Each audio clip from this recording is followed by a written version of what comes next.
Hola, ¿qué tal? ¿Cómo están, queridos arancelarios y arancelarias?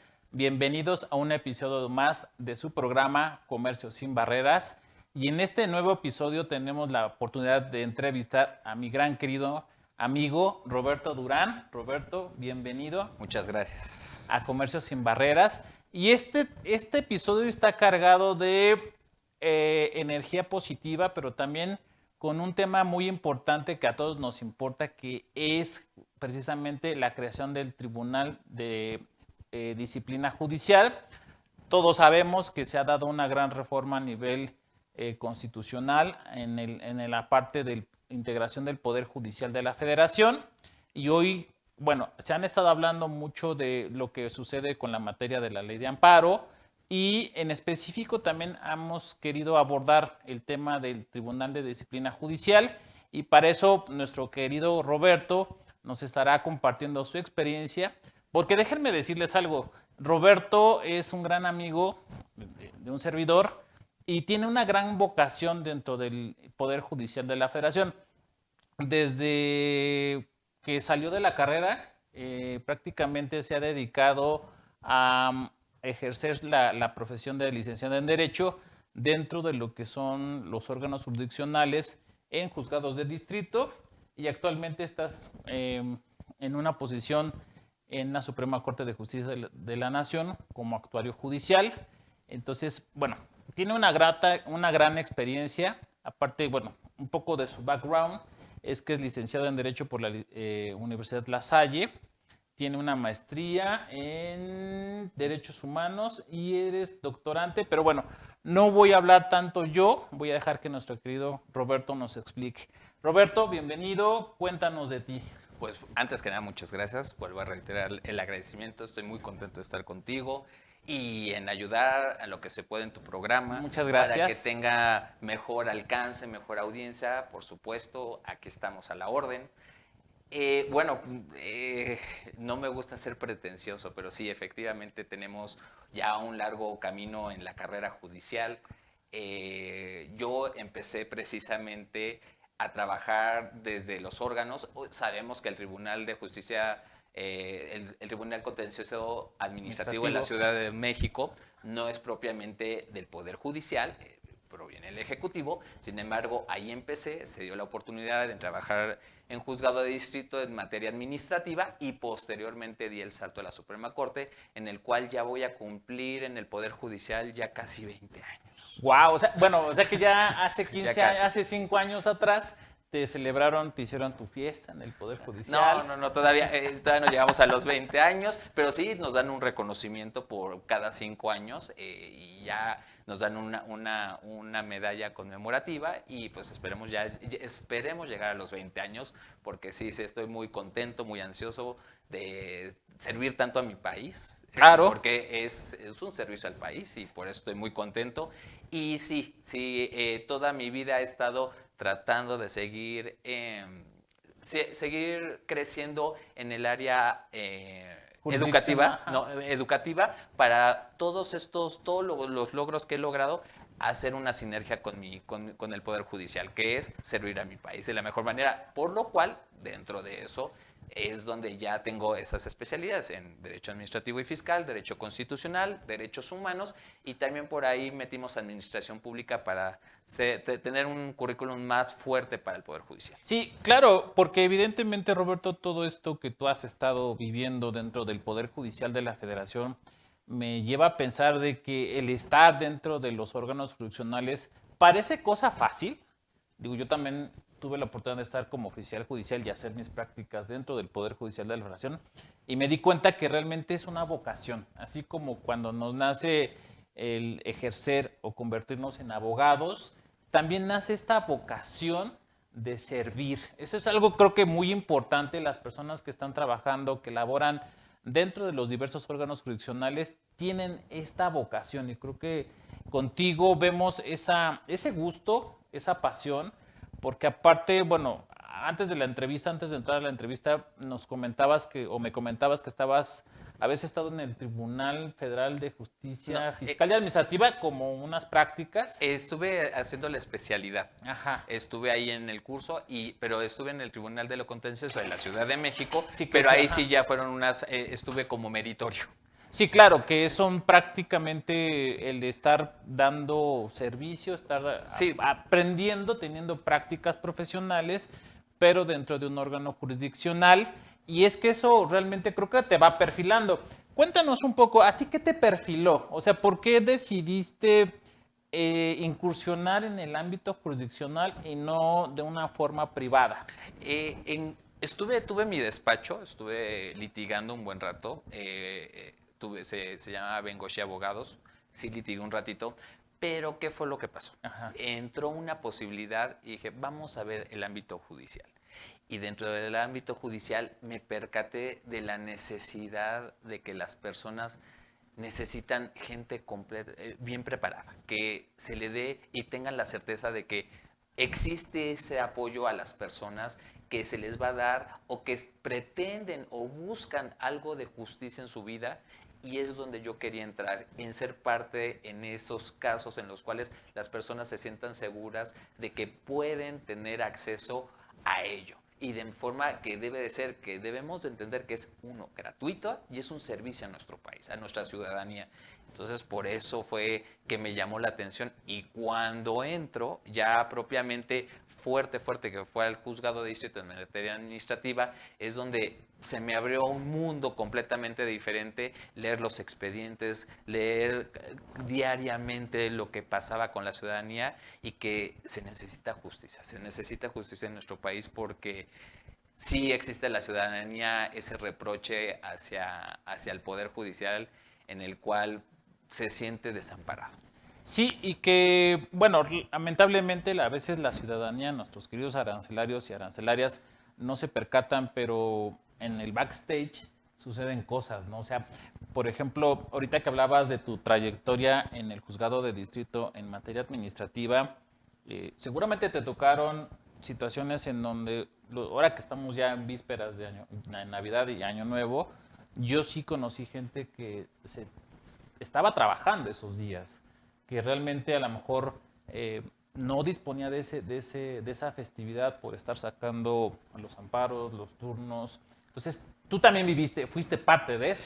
Mira, lo que sí te puedo comentar del Poder Judicial es que es una realidad. La justicia no para, no descansamos. Es decir, en el Poder Judicial se trabajan los 365 días del año. Sí, en estos momentos cuando dicen, no, es que se fueron de vacaciones, no, hay una oficialía de partes que recibe las promociones, hay juzgados de distrito que se quedan de guardia, tribunales colegiados e incluso la misma Suprema Corte se queda de guardias. Y es por ello que yo te lo puedo decir con toda la veracidad, porque Claro. dentro de esas guardias me tocaban a mí. Yo cubrí mucho tiempo las guardias, festividades a veces las estaba pasando en un avión o en un camión porque iba directamente a notificar. Y sí, eran exhaustivas, pero vuelvo a reiterar, el sentimiento por servir a mi país creo que puede más. Yo sé que la familia a veces me lo reprochaba, Sí, pero, claro. pero esa obligación, el sentirse obligado para la ciudadanía, híjole, me ha dejado muchas satisfacciones. Y creo que eso es de lo más importante en tu trayectoria profesional, que realmente supongo yo que lo pusiste en una balanza y la satisfacción personal que te haya dejado el servir es lo que convirtió, lo que moldeó hoy al servidor público que tenemos entrevistando. No lo pudiste haber dicho mejor. Hombre, gracias. Fue una inspiración de aquí, Comercio Sin Barreras, para Change TV, la televisión del cambio. Pero también, bueno, y cuéntanos, Roberto, ¿qué retos se enfrenta un servidor público dentro del Poder Judicial? Los retos, primero, entender que es un servicio a nuestro país. O sea, esa es la principal que debemos de entender.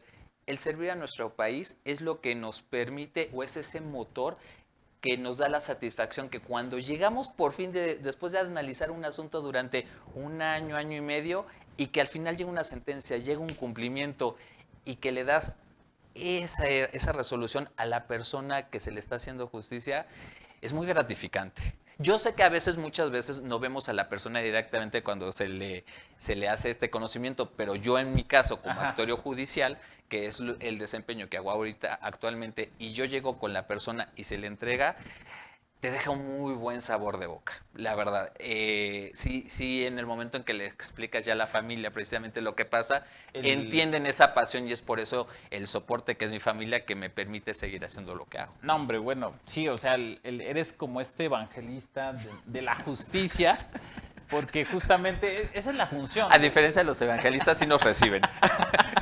Bueno, es que a veces luego no tocan y nada más dejan los citatorios o dejan ahí pegados y pues luego no tocan. Pero bueno, evidentemente, entonces, esa es una parte, ¿no? Pero de los retos que tú has enfrentado me refiero a circunstancias que también son negativas, porque también, claro, como servidor público, o sea, muchas veces o muchos amigos pensaban que es muy fácil. Y realmente a veces te enfrentas a situaciones de carencias y aún así el trabajo sale. Tú dijiste algo bien importante. A pesar de todo, la justicia no descansa. A ti, en tu experiencia, ¿qué retos viste como esto que te acabo de comentar? Los retos son llegar a la ciudadanía y tener esa situación de que crean en ti. El reto de decir, existe justicia. El reto de que existe justicia. Porque evidentemente hablar de justicia a veces es algo que a no todos les convence. Es correcto, porque siempre va a haber una parte que no esté de acuerdo y una que sí esté de acuerdo. Claro, a la que está de acuerdo es a la que le favoreció. Pero en ese momento, precisamente en ese momento a la que no está de acuerdo, hacerle entender que hubo una situación en el cual no fue cosa nuestra, simplemente que tenemos que ser objetivos al resolver. Va a estar contento o no, pero tenemos que hacerle entender, estas son las reglas y hay que cumplirlas. Es lo difícil, ese es el reto que tenemos que hacer. Y hay que cumplirlas y hay que también aceptar el resultado, el sentido de esas resoluciones. Por supuesto. Porque llega un momento en donde ya no es posible impugnar, inconformarse, y llega un momento en donde la cosa juzgada se vuelve absoluta prácticamente. Y entonces, pero bueno, regresamos, vamos a un corte, Roberto, claro, y sigamos con esta entrevista aquí por Change TV, la televisión del cambio. Gracias.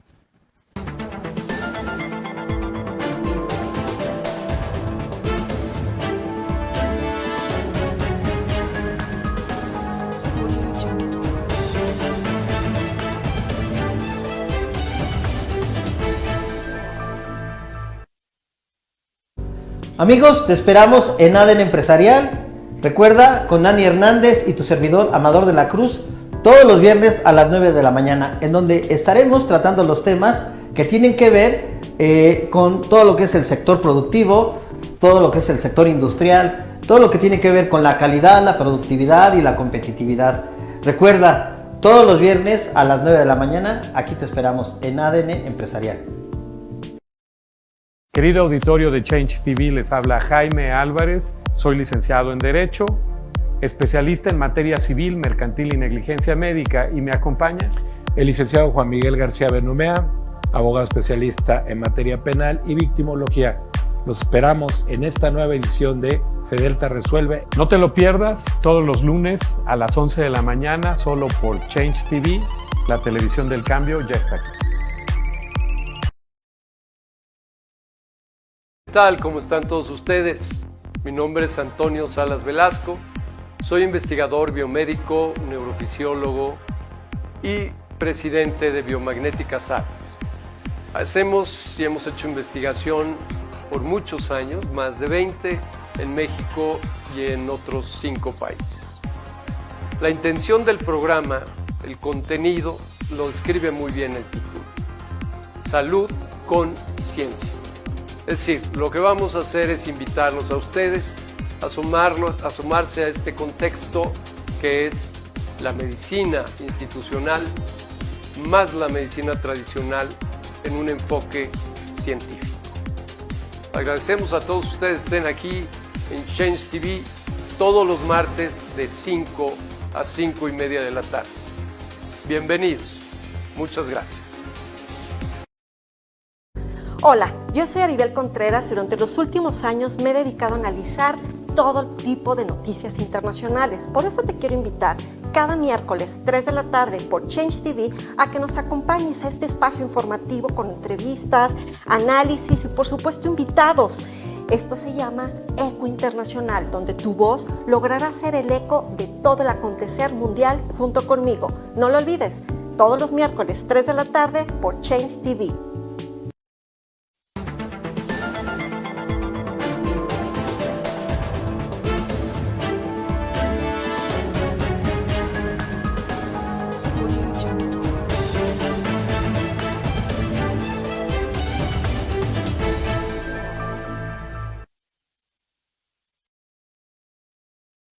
Queridos arancelarios y arancelieres, ya estamos aquí de vuelta en su programa Comercio sin Barreras con nuestro gran invitado Roberto Durán. Y bueno, estábamos justamente hablando de los retos, de las dificultades que él había presenciado como parte de los órganos o de los diversos órganos en los cuales has estado. Pero vamos entrando en materia. A ver, hay una cuestión gratificante, pero también hay un deber o una obligación por parte del Estado de vigilar que las cosas se hagan bien. Claro. Evidentemente, y para eso se crea, en un principio en el 94, cuando se da la reforma con el expresidente Ernesto Zedillo, se da una gran reforma en donde prácticamente a la Suprema Corte de Justicia de la Nación le quitan toda la parte administrativa de vigilancia y de control y crean lo que se denomina el Consejo de la Judicatura Federal, que por mucho tiempo fue el órgano que tenía dos funciones, la de administrar y la de vigilar, grosso modo. Con esta reforma se crea lo que es el Tribunal de Disciplina Judicial. La actual. El actual. Ahora bien, ¿era necesaria una reforma, amigo Roberto? Mira, aquí tenemos varios matices. Vamos a entrar en materia. Todos los cambios, creo yo, que son buenos. Claro. Sean como sean. Todos los cambios son buenos. ¿Por qué? Porque eso nos da un significado de que algo estaba mal o algo estamos haciendo bien o demasiado bien que lo tenemos que modificar para mejorar. Bajar. ¿En qué sentido voy? Supongamos que, atendiendo a lo que decía, lo que mal llamaban los que sí saben o los que no saben, ¿no? Vamos a quitar esos tabús. Todos somos iguales. ¿Cuál es el problema? La gente empezó a decir que teníamos una buena justicia, que todo marchaba bien, pero entonces, ¿por qué la ciudadanía apoyó algo de hacer un cambio dentro del Poder Judicial? ¿Por qué ya empezar a nombrar otros ministros? ¿Por qué querer poner otros órganos jurisdiccionales? Algo fallaba. Claro. Hoy día tenemos, a través de la reforma, nuevos integrantes que fueron electos por voto popular. Esto quiere decir que la ciudadanía habló. Necesitamos ese cambio. ¿Podríamos decir que sí había justicia? Sí, sí había justicia. Había gente que se les daba sus amparos, personas que salían libres. Tenemos varios casos en la Corte en los cuales había libertades de manera automática. O sea, había justicia, claro que sí. Pero ¿qué es lo que estaba fallando? Por ahí se empezó a llamar acerca de los privilegios y empezaron a buscar más, que se hizo tan grande que ya la ciudadanía dijo hasta aquí. Entonces, con ese apoyo se crea una reforma y es lo que tenemos hoy día, con lo que estamos trabajando y que tenemos que trabajar para la ciudadanía. Entonces, ¿qué es lo que tenemos? Tenemos nuevos ministros, tenemos nuevos magistrados, tenemos nuevos jueces, de los cuales precisamente se puso un candado. Y yo creo que ahí va a venir tu pregunta. ¿Ese candado qué trascendencia tiene en la impartición de justicia? Ese candado, antes el Consejo de la Judicatura teníamos que eran los visitadores. Ajá, exactamente. Esos visitadores se encargaban precisamente de ir a cada juzgado. Teníamos dentro de los órganos jurisdiccionales dos visitas.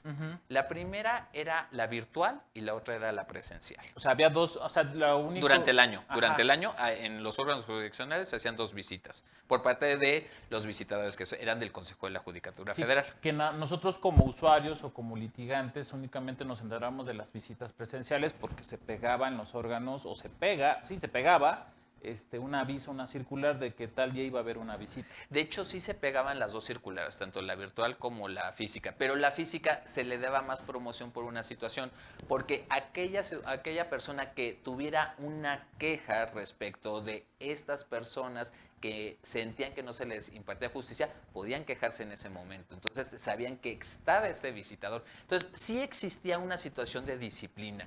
¿Y en qué consistía? La virtual era casi de manera material, es decir, material y era virtual. ¿Por qué? Porque se hace una estadística que debe de coincidir con los libros de gobierno de lo que entraba y salía.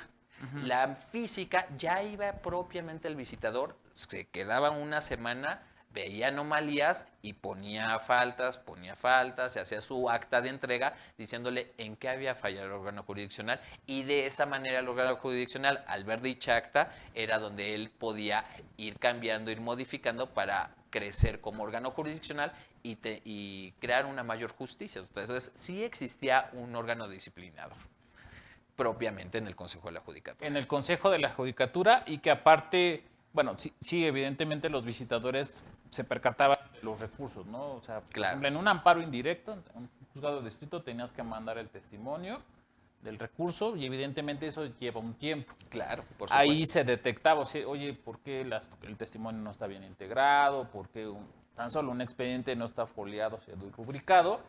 Ese tipo de detalles los detectaban los visitadores. Y también, por ejemplo, me llegó a tocar el caso en donde las sentencias o resoluciones que se tardaban, pues evidentemente se le preguntaba al titular cuál era la situación del caso. De hecho, incluso era muy sencillo. A mí las visitas que me tocaron, llegaba el visitador, decía, al azar, tráiganme 5 expedientes. Se los ponían en la mesita, ya los empezaba a revisar, y era lo curioso, salía un detallito en un expediente, tráiganme más. Otro detalle, tráiganme más, y ahí era donde se empezaba a hacer la bola de nieve. Entonces, esta bola de nieve, de pronto, pues ya se hacía un poquito imparable, y era donde venían las amonestaciones muy fuertes para el titular, porque hay que decirlo, o sea, realmente, si bien es cierto, el titular es el que debe de velar por todo que salga bien en su órgano jurisdiccional, es que también los empleadores, o sea, los operativos, actuarios, secretarios que trabajan en el juzgado, pues también son responsables, pero aquí la responsabilidad íntegra era para el juez de distrito. Era para el juez o magistrado, según sea el caso. Según sea el caso. Y evidentemente ahora con el Tribunal de Disciplina, ¿estas prácticas cambian?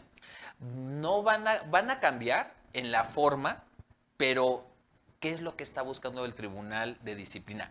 A mis ojos, a mi forma de ver, a lo que ya he estado estudiando, es que se le va a dar mayor certeza.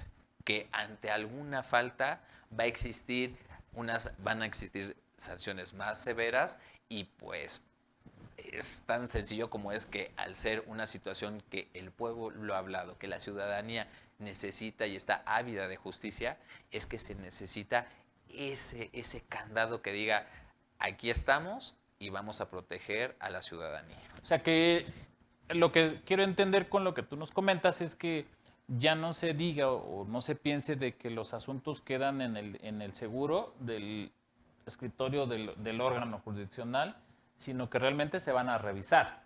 Sí, claro. Se van a resolver. Así es. Porque eso también era un tema, ¿no? Y es que sí, también hay cosas bien importantes que tenemos que decir. O sea, a veces los asuntos o los conflictos que llegan al conocimiento de los órganos jurisdiccionales no necesariamente son de la misma, pueden ser la misma temática, pero el fondo sí cambia. Claro que sí, cambia. Y evidentemente a veces sí se necesita un estudio más minucioso. Por supuesto. De hecho, cuando yo estuve en juzgado de distrito, claro que existían incluso asuntos que ya llevaban una línea, por ejemplo, unos derechos de petición, venían una situación de dejar sin efectos una situación fiscal, una cuota compensatoria, entre otros, ¿no? Que ya venían incluso del Tribunal de Justicia Administrativa.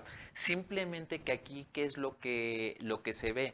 Que precisamente ya esa especificidad, el tecnicismo, se necesita precisamente esa relevancia de saber que le estás dando ese estudio serio al asunto, que no vas a sacar de machote o que vas a sacar de ya tenemos el precedente y nada más corta y pega. No, o sea, que se tiene que dar ese fondo porque las necesidades de la ciudadanía son distintas. Aunque parezca que sea el mismo amparo, las necesidades son distintas. La forma fue distinta. Por ejemplo, a lo mejor puede que sea un poquito burdo mi caso, ¿no? Pero los famosos, cuando estuvimos en ese momento, los alcoholímetros, que teníamos, que llegaban los amparos, llegaban a la madrugada 35 amparos de que saquen a la persona que lo detuvieron y que está en el Torito. Así nos llegaban, ¿eh? O sea, literal, nos llegaban de entre 35, 40 en la noche, en la madrugada. Entonces, pero era un órgano el que estaba, porque eso... De guardia. Ajá, nuestros queridos arancelarios y arancelarias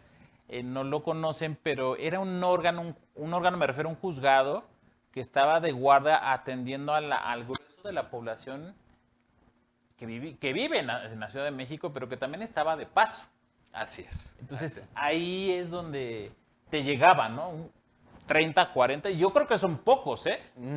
Es que es a donde yo iba, pero es que empezábamos, o sea, cuando se inauguró lo del alcoholímetro, que llegó el programa, en ese entonces Marcelo Ebrard, que lo puso para sacar a esta situación, los primeros amparos fueron entre 30 y 40, pero ya después de 2 años y medio, llegaban de 100 a 200 en la madrugada. Y yo dije, qué cantidad de trabajo. Entonces, precisamente, ¿a dónde voy con este ejemplo que a lo mejor puede sonar muy burdo? Que esa situación de, imagínense, una persona desmañanada, trabajando 24 horas y sacando 200 amparos, precisamente vienen errores. Y errores humanos, no es que uno quiera. Pero esa es la situación, ¿no? Eso es lo que no se ve. Es lo que no se ve. Lo que tras bambalinas. Lo que no se ve y lo que la justicia con lo que la justicia tiene que trabajar con el personal que cuenta, porque también esa es otra. A veces los órganos no tienen la plantilla suficiente y entonces, pues evidentemente, oye, si eres el nuevo, pues te toca entrarle con más ímpetu, con más fuerza. Entonces, bueno, pero siguiendo esta lógica, ¿te parece si nos vamos a un corte? Claro que sí. Y por seguimos supuesto. con esta entrevista aquí por tu programa Comercio Sin Barreras por Change TV, la televisión del cambio. Gracias.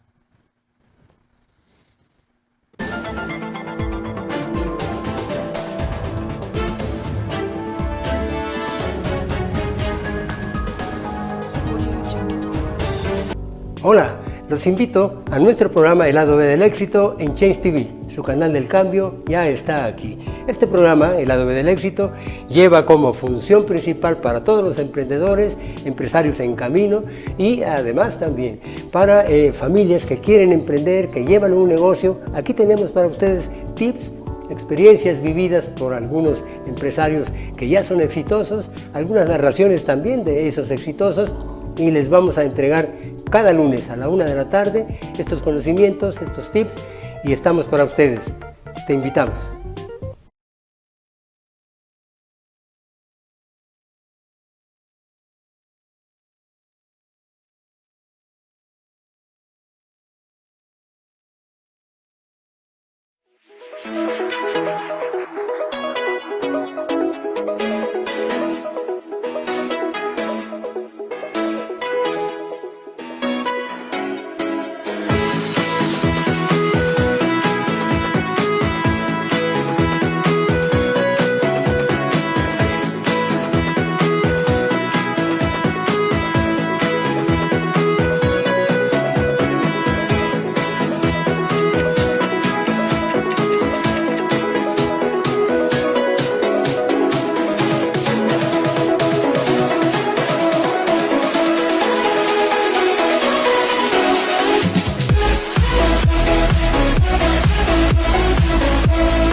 todos ustedes, soy la maestra Karina Atl Aguilar Parra, acompañada de la maestra Lorena Hernández, y el día de hoy les traemos un nuevo proyecto denominado Perfiles Forenses, en el cual trataremos varios temas como psicología forense, criminología, derecho, medicina y muchos más.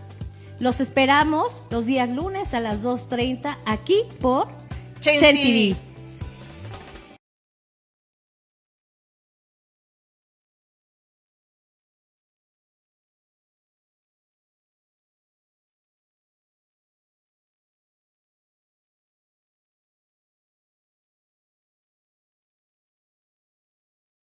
Hola, soy Cecilia Ramírez, representante de la empresa Unionis, tu aliado en salud. Somos asesores integrales de salud que te agendamos citas con los médicos de acuerdo a tus necesidades. Pueden ser médicos generales o pueden ser médicos de alta especialidad. Si de ahí deriva una necesidad de unos estudios clínicos, te acercamos con esos laboratorios que tú necesitas. Asimismo, si tienes una necesidad de un internamiento en un hospital privado, te podemos ayudar a dar opciones correspondientes. Es importante para nosotros comentarte que estamos ya con un programa que se llama Contacto Médico, el cual habla sobre las especialidades médicas, las cuales nos van a dar información relacionada con enfermedades y así tú poder conocer a qué especialidad acudir. Esta se transmitirá los días martes a las 10 de la mañana por Change TV, la cual está patrocinada por Unionis. Te invitamos, no faltes, Contacto Médico.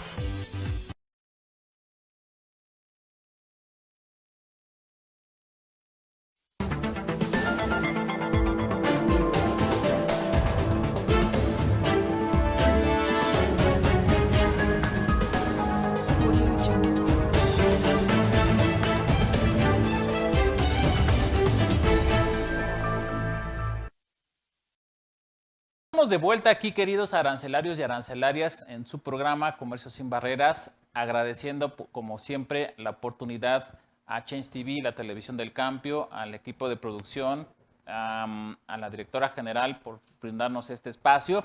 Y bueno, Roberto, a ver, sigamos con esta entrevista tan importante, con este tema tan trascendente. Creo que no se ha hablado mucho al respecto, pero cosas que se viven, ¿no?, dentro del Poder Judicial, cosas que no se ven, pero que aún así la justicia camina, aún así la justicia trabaja.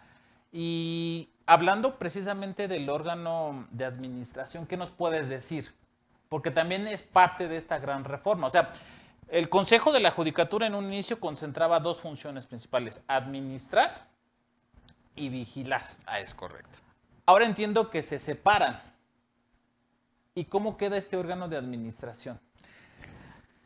El órgano de administración judicial propiamente, que es el extinto Consejo de la Judicatura, tenía las funciones de salvaguardar ello, de la disciplina, vigilar, administrar los recursos. Eso es muy importante, los recursos. ¿Por qué? Porque esa dependencia engloba todo el Poder Judicial. Hoy día el órgano de administración judicial lo hace y ahora vigila también que todos esos recursos lleguen a donde deben de llegar de manera correcta. Ahora el Tribunal de Justicia, el Tribunal de Disciplina va a tener esa situación, que va a tener a través de sus funciones, que va a tener ya como esa independencia y que no va a haber problemas de presupuesto, simplemente que sus funciones van a ser específicas. Específicas, efectivamente. Como pasa en la Administración Pública Federal, que se crea, o dentro de las dependencias de la Administración Pública Federal se crea lo que son los órganos internos de control. Así es. Que únicamente su función es vigilar que el funcionario público cumpla con lo establecido en la normatividad y no incurra en una responsabilidad. Ahora entiendo que esa es la función que se le da al Tribunal de Disciplina Judicial, y por otro lado tenemos al órgano de administración. Es correcto. Cuando antes, por ejemplo, estas dos funciones las tenía lo que era el extinto Consejo de la Judicatura. Exacto, y se concentraran en una sola persona. Y hablando de una sola persona, yo creo que tú lo sabes, querido Roberto, que quien presidía el pleno del Consejo de la Judicatura y quien presidía lo que es la presidencia de la Suprema Corte de la Justicia era una sola persona. Es correcto. En ese entonces la ministra Piña. Exactamente. Pero no estábamos allí en una contradicción constitucional en donde se dice que no se puede, un solo poder no puede recaer en una sola persona. Sí, y se malinterpretaba, de hecho. Mira, en ese entonces lo que era el Poder Judicial antes de la reforma, precisamente la ministra presidenta o los ministros presidentes, para no... Igual presidenta con A. Presidenta con A. Sí, se hacían de esa forma en los acuerdos, presidenta. Ay, sí. Sí, siempre se ha hecho así. En ese entonces, precisamente teníamos la presidenta o el presidente, vamos a englobarlo en general para no señalar nombres, pero presidía a la Suprema Corte y al Consejo de la Judicatura Federal en una misma persona. Se malinterpretaba la situación en el sentido de que, ¿dónde queda la imparcialidad? Es decir, en un conflicto que tuviera un órgano jurisdiccional, un juez, un magistrado por un despido, entonces, como empleado, por supuesto que tiene el derecho a defenderse. Entonces, esas sentencias, ¿quién las veía? ¿O cómo se veían? Pues se veían a través de la Suprema Corte, quien iba a revisar si esas sentencias se hicieron o no. O un caso, un contrato de compraventa entre el Consejo de la Judicatura y un proveedor, pues ¿quién va ahí a dirimir la controversia? Pues la Suprema Corte. Entonces, pues va a ser juez y parte. ¿Qué daba esa certeza jurídica en ese entonces para que existiera esa imparcialidad? Entonces, al declararse incompetente el presidente de la Suprema Corte, entonces, ¿qué es lo que hacía? Turnaban el asunto a un ministro en funciones de presidente, el cual iba a dar una imparcialidad al que ya no lo va a ver el presidente de la Corte, pero lo va a ver uno alterno y que va a atender esta situación. Que es la famosa frase en donde los propios ministros en algunas sesiones dicen, no me excuso porque yo no... ¿Como un impedimento? Ajá, tenían como un impedimento, anuncian, de hecho en las sesiones públicas se anuncian estos impedimentos. Había escuchado donde algunos decían, es que yo cuando se emitió el acto reclamado, hablando de un amparo en revisión, pues fui parte de autoridad, entonces me excuso. Entonces entiendo que eso también pasaba al momento de revisar estas resoluciones dictadas por el propio Consejo, el ministro presidente, quien tuviera en ese momento el nombramiento, se excusaba, no conocía y entraba en funciones un ministro presidente. La denominación era ministro en funciones de presidente de la Suprema Corte. Para poder dirimir o para poder revisar esas resoluciones. Y es lo que le daba esa imparcialidad. Y lo puedo decir, normalmente me lo preguntan mucho en mis clases, porque doy clases, me preguntan muchos mis alumnos. ¿En dónde das clases? En la Barra Nacional de Abogados. Barra Nacional de Abogados, Entonces, ahí me preguntan muchos mis alumnos, oiga, profesor, a ver, pero de todas maneras, pues sigue siendo del Poder Judicial, va a afectar los intereses, por supuesto que no va a ser una sentencia contradictoria. Entonces, yo lo que les digo a mis alumnos es que no es eso, compañeros, es que precisamente el que un ministro se encuentre en ese puesto debe de darle la certeza a la ciudadanía que está bajo criterios objetivos. Yo no puedo darle la razón que si en un contrato incumplió el Consejo, pues darle la razón completa, o sea, a todas luces va a ser completamente contraria de derecho. Y por supuesto que había casos en los que puede perder el Consejo de la Judicatura y precisamente ahí es donde le dabas esa certeza a la ciudadanía que sí se estaba respetando esa imparcialidad. Entonces, pero aquí, como bien dices, ¿se puede malinterpretar el poder en una sola persona? Sí, pero era mucho trabajo. Yo creo que sí se necesitaba. Lo que yo veo un paso sumamente adelantado con esta reforma, que realmente, para ser honesto, yo jamás creí que mis ojos lo iban a ver, este cambio. ¿Y sí lo vieron? Y lo vimos, lo están viendo. Y lo estás viviendo. Y viviendo. Esa que ahora sí existe una independencia completamente entre la Suprema Corte y el órgano de administración judicial. Va a existir y a eso le va a dar certeza a la ciudadanía de que va a haber justicia. Eso yo creo que fue lo más grande, el gran paso que se debió haber hecho. Ese paso yo creo que sí debió haber existido, no en esta reforma, mucho antes. Darle esa certeza de que ¿Cómo una sola persona va a recibir 2 salarios? O sea, hasta se malinterpretaban y no era lo correcto. Yo creo que yo sí aplaudo mucho esto de la reforma porque fue un paso enorme. Yo jamás creí verlo, pero sí estamos, y con lo que se está trabajando, veo muchos cambios significativos. O sea, ves cambios significativos por este rompimiento de paradigma en donde prácticamente el ministro presidente de la Suprema Corte ya no va a intervenir directamente en las cuestiones administrativas. Es correcto. En las cuestiones de disciplina. Y ahora sí se van a dedicar a lo que tienen que hacer, impartir justicia. ¿Qué O sea, ya no me preocupo, no, es que estuvo mal esta administración, no, es que yo sé que, claro, tenían muchos consejeros, muchas personas que los ayudaban para hacer este tipo de cosas, pero al final de cuentas yo creo que como ser humano te llegan este tipo de cosas y sigues pensando en eso y hasta puedes perder el foco y puedes distraer lo que es realmente importante, que es tu función, que es ser órgano jurisdiccional, impartir justicia. Y ya con este rompimiento ya se puede crear esos nuevos alcances, que es concentrarse en lo que deben de hacer.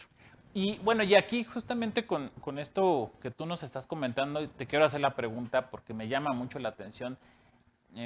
Y de hecho muchos alumnos también me han preguntado que si, por ejemplo, el Tribunal de Disciplina futuro no se va a convertir lo que era en antaño en el siglo XIX como un cuarto poder. En el siglo XIX, aparte de la conformación de la administración del Poder Supremo, que era Poder Ejecutivo, Legislativo, Judicial, había un cuarto poder que se denominaba el Supremo Poder de la Nación, en donde prácticamente era un árbitro. Entonces, muchos se han pensando que este Tribunal de Disciplina, pues precisamente a lo mejor va a tener como que otras funciones o a lo mejor pudiera extralimitarse. No sé, ¿tú qué opinas? ¿Cuáles son tus perspectivas a futuro? La extralimitación yo creo que no podría darse precisamente porque al final de cuentas el órgano de administración judicial vigila eso, que no se extralimiten. Esta es la vigilancia constante que va a ser.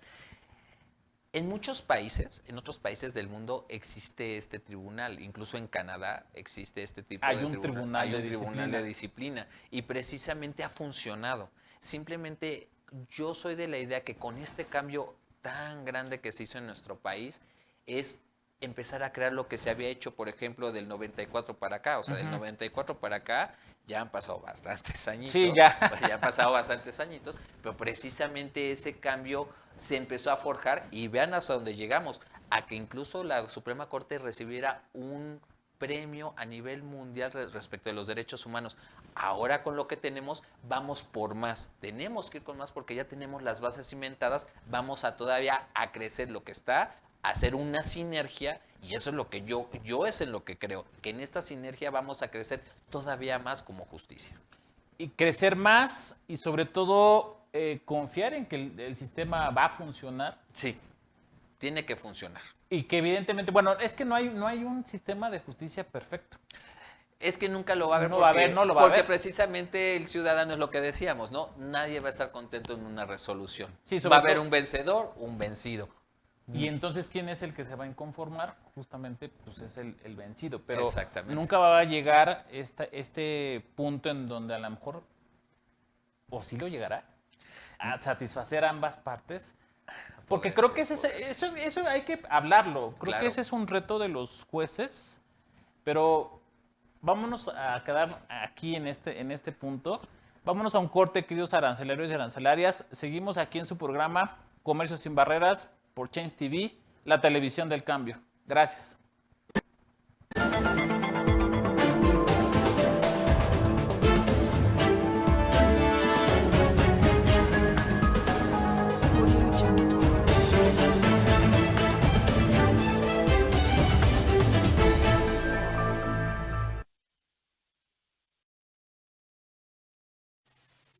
Hola, soy Cecilia Ramírez, representante de la empresa Unionis, tu aliado en salud.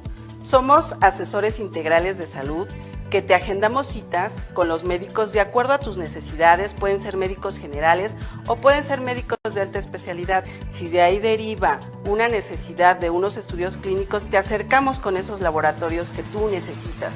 Asimismo, si tienes una necesidad de un internamiento en un hospital privado, te podemos ayudar a dar opciones correspondientes.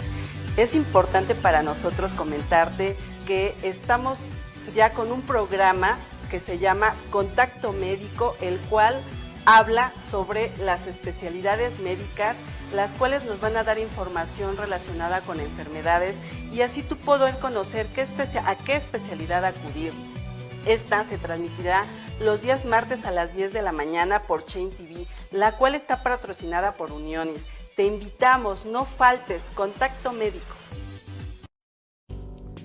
Trabajar en equipo es estar convencido de que nadie llega a la meta si no llegamos todos. Hola, soy tu amigo Juan José Morales, creador de Crack Team 1000. Somos un equipo de más de 190 amigos de más de 20 profesiones en más de 14 países, con una sola visión, Visión Crack. Te espero, te invito a tu programa favorito, Crack Team el programa, todos los viernes a la 1 de la tarde, donde con profesionales, con profesionistas, platicaremos sobre temas de contaduría, leyes, mercadotecnia, sistemas y muchos más aspectos que te pueden servir en tu negocio. Todos los viernes a la 1 de la tarde por Change TV. La televisión del cambio ya está aquí. Gracias. Hola, mi nombre es Antonio Nolasco, consejero y consultor de empresas con más de 25 años de experiencia como CFO en empresas transnacionales. Hola, mi nombre es Brenda Nolasco, coach empresarial, especializada en liderazgo, equipos de alto desempeño y desarrollo organizacional. Te invitamos a nuestro programa Arsenal Directivo, que está dirigido para empresarios y ejecutivos, donde veremos temas como desarrollo organizacional, gobierno corporativo, finanzas estratégicas y liderazgo ejecutivo, entre otras. Con este cúmulo de arsenal haremos de tu empresa una empresa mucho más rentable y que trascienda el futuro. Te invitamos todos los jueves a las 4 p.m. por Change TV. Arsenal Directivo, construyendo empresas eficientes y rentables. Nos vemos ahí.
Y queridos arancelarios, ya estamos de vuelta aquí en su programa Comercio Sin Barreras y estábamos con un tema hablando de la justicia. Que la justicia evidentemente para unos puede ser buena, para otros no tan buena, pero lo que llama la atención, hablabas de algo bien importante, la independencia. Y es ahí donde va mi siguiente pregunta, querido amigo Roberto. ¿Qué garantiza o qué nos garantiza a los ciudadanos que este tribunal de disciplina va a cumplir o va a cambiar la forma de vigilar que los órganos jurisdiccionales realmente cumplan con su función, que es impartir justicia? ¿Qué es lo que tú crees o qué es lo que tú nos pudieras dar? Así augurando, o por lo que yo puedo visualizar, es que el compromiso está muy fuerte. Sí se siente incluso dentro de la corte donde trabajo, que sí estamos trabajando porque seguimos creyendo en la justicia. Claro, vinieron cambios, o sea, eso es innegable, pero yo lo que sí visualizo es que ese ímpetu, esa nueva forma de esta justicia veo a la gente comprometida y eso es a mí lo que me llenó, o sea, cuando, claro que a los cambios, así que te hagan un cambio, no gusta. Pero cuando sí, vas... que somos sí. una sociedad que se resiste a los Nos cambios. resistimos, y más mucha gente que trabajamos, por ejemplo, yo ya llevo bastante tiempo trabajando en el Poder Judicial, por supuesto que había una brecha, pero en el momento en que empiezas a ver cómo van funcionando las cosas, vas entendiendo que van funcionando bien las cosas. Yo lo puedo decir ahorita que he visto nuevas resoluciones, que he visto nuevos acuerdos, cómo se están dictando. Hay un sentido común que queremos seguir sirviendo a nuestro país, pero dando la justicia de excelencia. No digo que no haya existido antes, o sea, sí existía, pero con este cambio existe ese compromiso con la ciudadanía porque ya la ciudadanía habló y habló porque necesitan otra cosa. Ya la tienen y la gente yo la veo comprometida. Por eso yo no te puedo decir, a lo mejor sería muy temprano decirlo, ¿no? Ahorita fue en septiembre. Sí, apenas. En septiembre estamos. Yo creo que a partir de enero ya podrían decir, oye, ya llevamos 100 días, ya llevamos estos proyectos, hemos logrado esto. Y ya en enero podríamos decir, ahora sí, aquí están las metas y se van a cumplir porque, vuelvo a reiterar, o sea, toda la gente que yo he visto nueva y la gente que se quedó, están comprometidas con el Poder Judicial. Yo no los había visto, no están ni antipáticos, veo a la gente que sí sigue yendo contenta a trabajar, estamos muy contentos y más porque sí se han respetado hasta hoy día lo que incluso la misma presidenta Claudia Sheinbaum dijo, que se comprometió con los empleados y todo se ha respetado hasta ahorita y la gente está contenta por eso, porque queremos el cambio, pero se hizo de la manera que se debió haber hecho, respetando los derechos de los trabajadores. Y hasta ahorita se ha cumplido. Y que también, bueno, en el caso de las dinámicas o de las cargas de trabajo, supongo, por ejemplo, tú dónde estás, el hecho de haber desaparecido 2 salas, implica también, bueno, para ti más trabajo, ¿no? Mira, lo debo de decir, si es cierto, estamos trabajando a marchas forzadas, estamos trabajando con mucho. Ahorita esperemos que se vayan acomodando poco a poco las cosas, pero sí tenemos un exceso de trabajo, pero vuelvo a reiterar, precisamente es lo curioso, con la gente que tenemos hemos estado sacando el trabajo y va al día. O sea, yo me quedé impresionado, estoy todavía impresionado. Claro, yo estaba poniendo muchísimo de mi parte y pues estamos trabajando muy, muy bien. Y esperemos que sigamos así, porque yo creo que en ese momento va a llegar el punto de equilibrio de que ya la carga va a bajar porque nos estamos acomodando y todo, y ahora sí, va a ser más dinámico esto y la justicia va a estar más acelerada.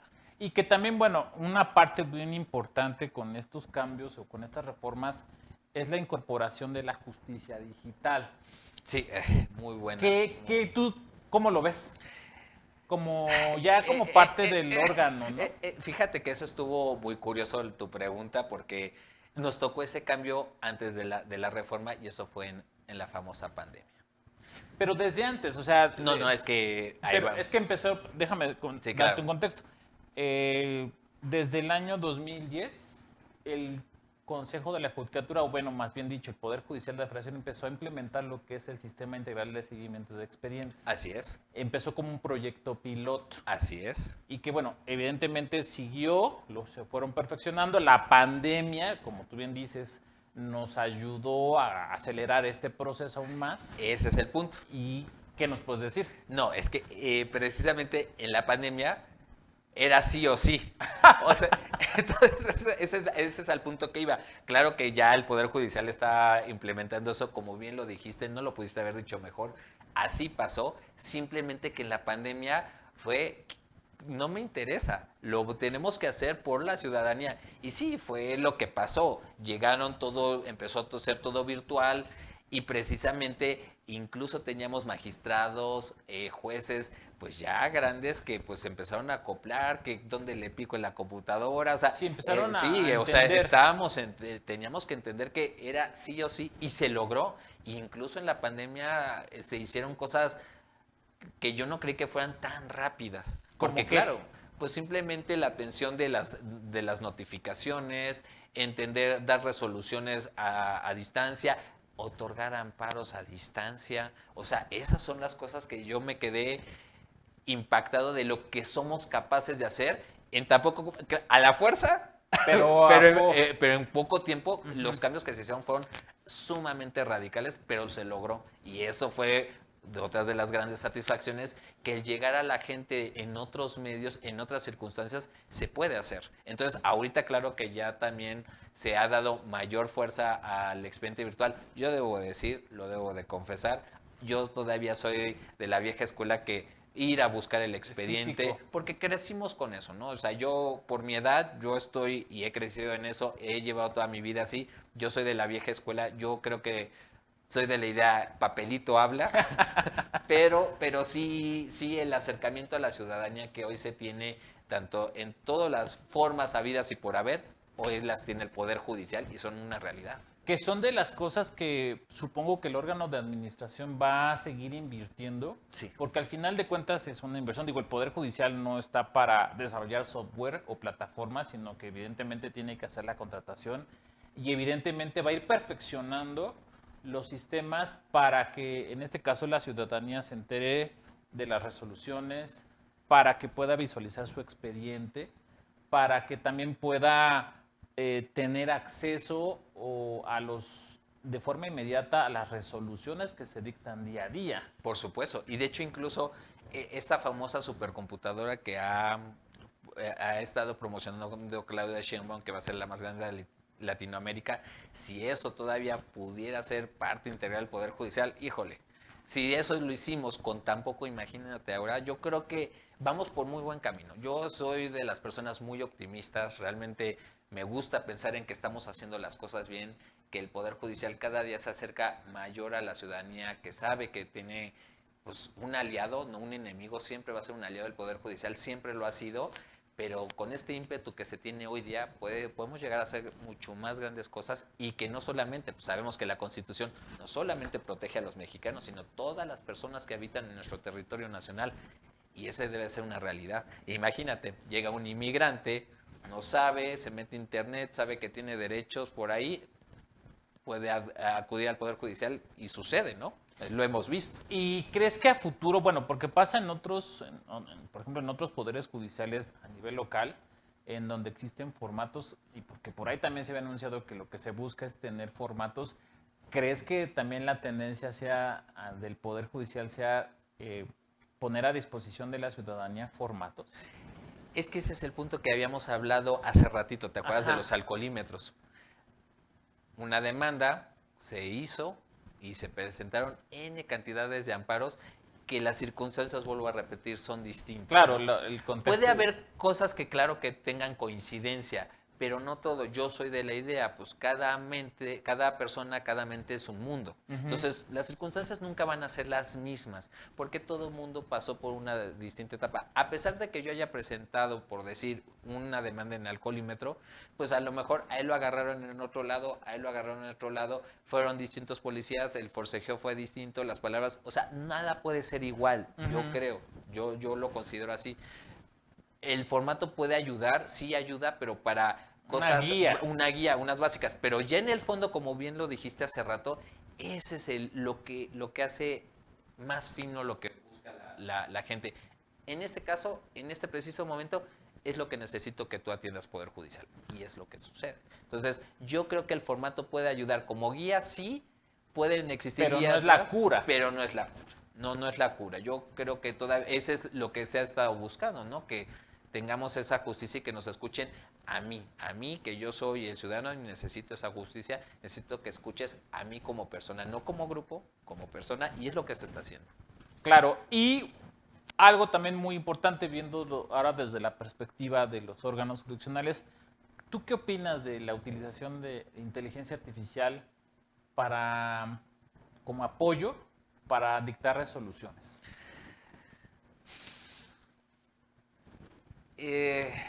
La inteligencia artificial es una muy buena herramienta.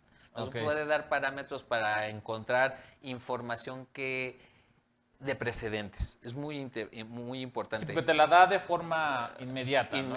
Eso es lo importante. Eso es lo bonito. ¿Qué es lo que necesita el ser humano? Interpretar esa información. Claro. Pero ¿qué es lo malo con estas futuras generaciones? Que leen lo que dijo la inteligencia y ya lo ponen. No, es que es una sinergia. Tenemos que leer lo que estamos poniendo porque te ponen algo, no corroboro y estamos diciendo cosas inexactas y todo. Yo creo que toda la inteligencia artificial para una situación de esta, como apoyo sí, pero no tenemos que casarnos con eso. Necesitamos, nosotros como seres humanos vamos separados. Esto es una herramienta, no tenemos que salirnos de ahí. Es una herramienta que nos va a servir, pero no es la base de. Sí, porque al final de cuentas la función de juzgar, de decidir, la tiene la persona a quien se le ha otorgado, se le ha dado el nombramiento de juzgador. Como bien dices, la herramienta es justamente nada más la inteligencia artificial. Pero ahí justamente en estas garantías que nos debería brindar este Tribunal de Disciplina, nos las va a poder justamente visualizar si se cometen estas irregularidades. Es el compromiso que tienen con la ciudadanía. Lo que yo he visualizado, lo que puedo decirte de lo que se ha estudiado, de lo que he tenido de primera mano, es qué es lo que se está haciendo. Se está trabajando en eso y que la ciudadanía se sienta esa seguridad que una impartición de justicia correcta la va a tener. Y lo vuelvo a repetir, ese ímpetu que tiene la gente, que trabaja en el tribunal, propiamente en el órgano de instrucción judicial. Y los arancelarios, estamos llegando al final de nuestro programa. Y quiero agradecer a nuestro querido amigo Roberto por habernos compartido pues todas estas experiencias, todo este conocimiento que sin duda es importante saberlo desde la parte interna de los órganos jurisdiccionales. Roberto, gracias. Esta es tu casa, Muchas este gracias. Es tu programa. Gracias. Siéntete con la confianza de venir cuantas veces tú quieras. Y estamos aquí. Espero que esta sea la primera de muchas entrevistas. Seguramente, como tú bien lo dijiste, a futuro estaremos analizando los frutos que ha dado esta reforma y sobre todo la forma en la cual se ha visto al órgano de disciplina judicial, cuál ha sido su función y seguramente lo podremos perfeccionar. Por supuesto, de hecho, si gustas, hasta dentro de 6 meses, perfecto, ya estamos. Lo podemos analizar, lo podemos ver. Si las metas se cumplieron, créeme, lo estamos haciendo. Pero lo más importante que sí me gustaría decirte también a tu audiencia es, el Poder Judicial es un aliado en el cual ustedes pueden confiar y que, por favor, se los pido a la audiencia, a ti, a los amigo, arancelarios, se los pido de la manera más atenta. Entiendan que somos personas que operamos aquí y que también tenemos errores. Claro que sí. Pero que tienen que ser los mínimos. Pues lo tomamos nota y muchas gracias. Gracias a ustedes. Sigan con nuestra programación. No se olviden de darnos like, seguirnos en nuestras redes sociales, suscribirse y dejarnos un mensaje en la caja de comentarios aquí en su programa Comercio Sin Barreras por Change TV, la televisión del cambio. Gracias. Gracias.